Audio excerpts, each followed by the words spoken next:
Good morning, class, or good evening. Okay, so this will be our new lesson, Presidential Decree 603. It's very important that we understand, the rights of the children, and this will also guide us on how we will be able to treat the children, accordingly. Okay, so let us start. We have to understand there are general principles regarding this uh, presidential decree. So the number one general principle is that the child is the most important asset of the nation. Of course, when they grow up, they're the next generation that will lead our country, and the way we treat them or the way we raise them up will also determine what kind of nation we will have in the future. So therefore, we will have to, you know, give them all the opportunities possible, you know, for them to have a wholesome life. The second one is the molding of the characters of the child starts at home. The home is the first teacher. Home is very important, and we will understand later on how important molding of the character of the child is at home. The third one, the child is not a mere creature of the state. It's not uh, uh, an item. It's not a thing. No, but the child is more than a creature of the state. It is the one that builds the nation. Or she or he is the one that builds the nation.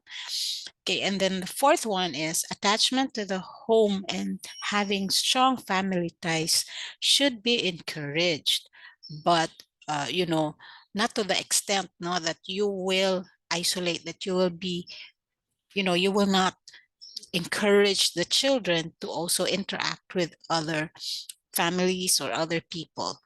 So it's very important that even if there is a cohesive bond within the family, they also have opportunities to develop their social skills. Okay, so the PD 603, I think it's in Article 2, the title and scope of the code. So it says, the title is the Child and Youth Welfare Code, and it applies to children or the youth ages 21 below. Okay, unless, the child, even if it's over 21, but is still needing or relying on the guidance or the help or the assistance of the parents, the family, or the guardians.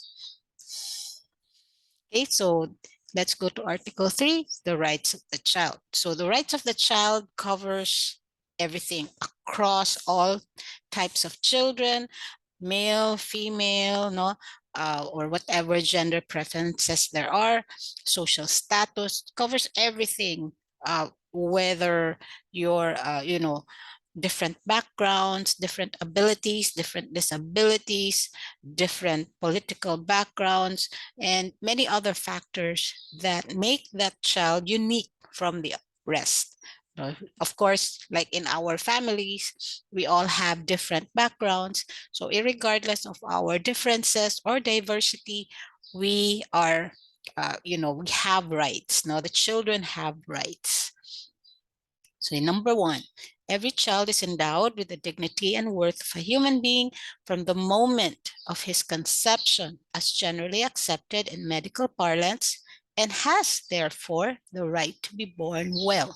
So this is important that we understand that the moment the child is conceived, he or she is already a human being and really needs to be taken care of and has the right to be born well. No, so the mother, if they can have prenatal checkups, the vitamins, everything she takes in, it's very important because the child has the right to be born healthy, to be born in the right environment, not to be neglected, not to be abandoned.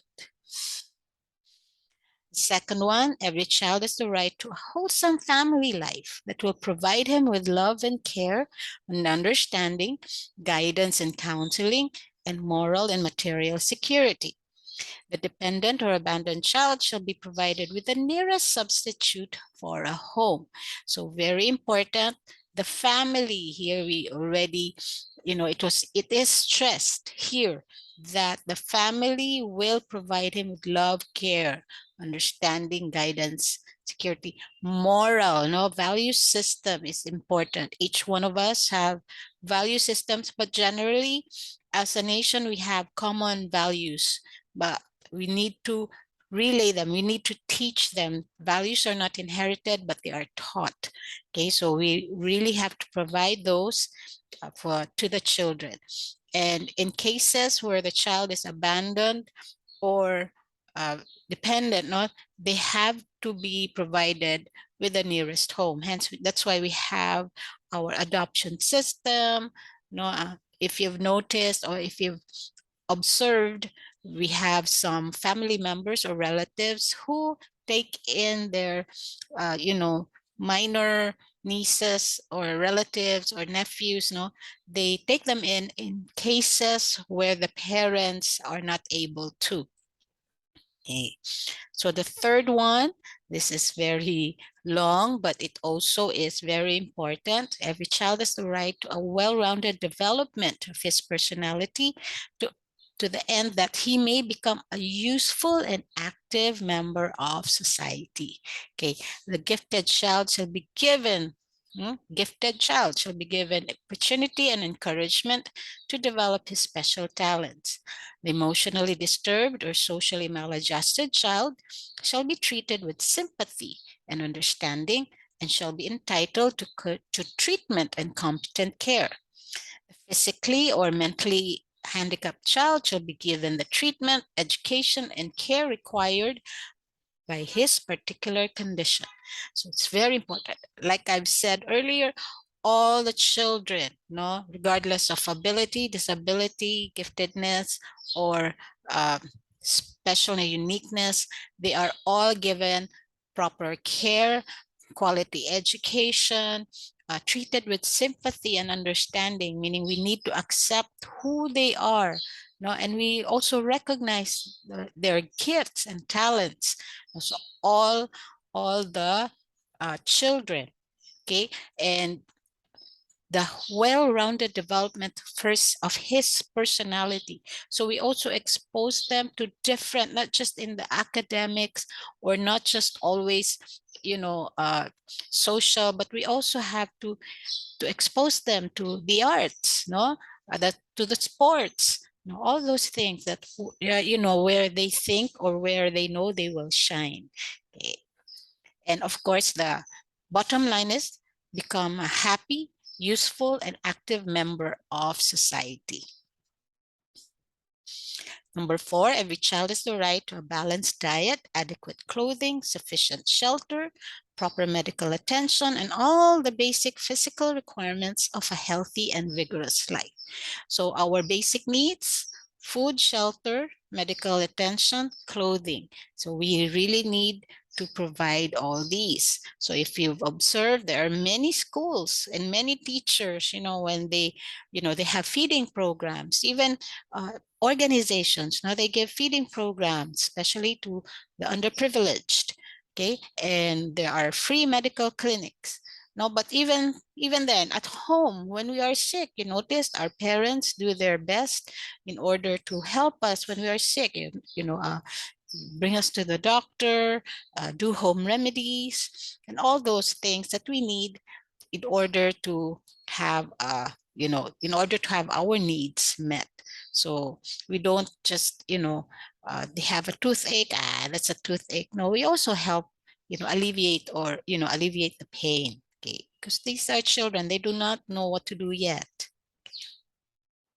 Number 5, every child has the right to be brought up in an atmosphere of morality and rectitude for the enrichment and strengthening of his character.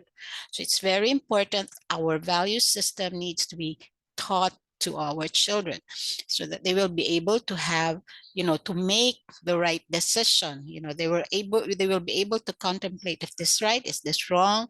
No, will this lead me to the path of wisdom? Will this lead me to the path of righteousness, or will this lead me astray? Okay, so it's very important.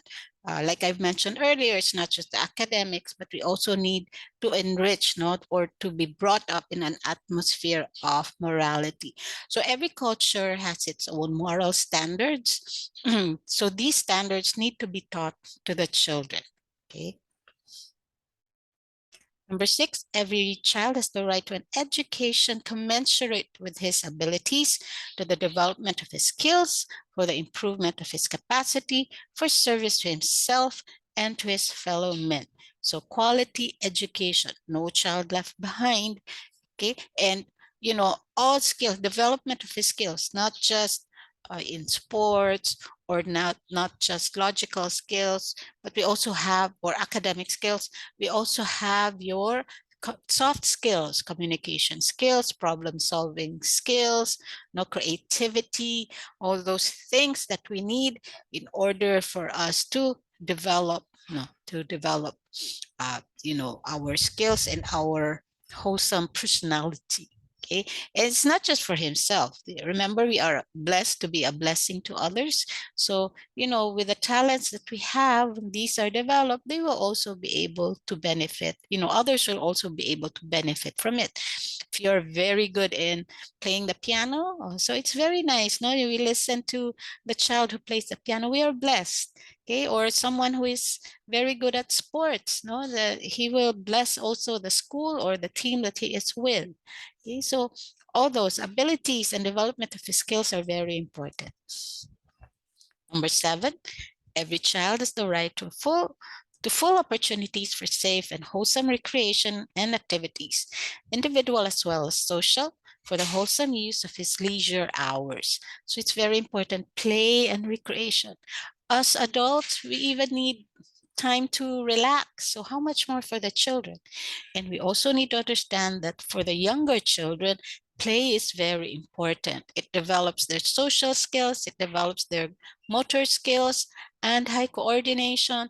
And it's very important that they are able to relate or to interact with other children, okay, with their peers.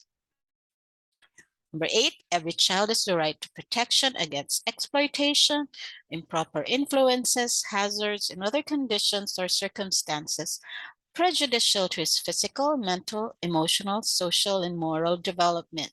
It's very important, that we do not abuse or exploit the children.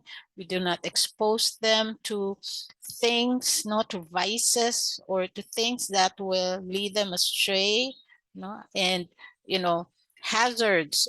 That's why we have to keep our environment, not their environment, safe.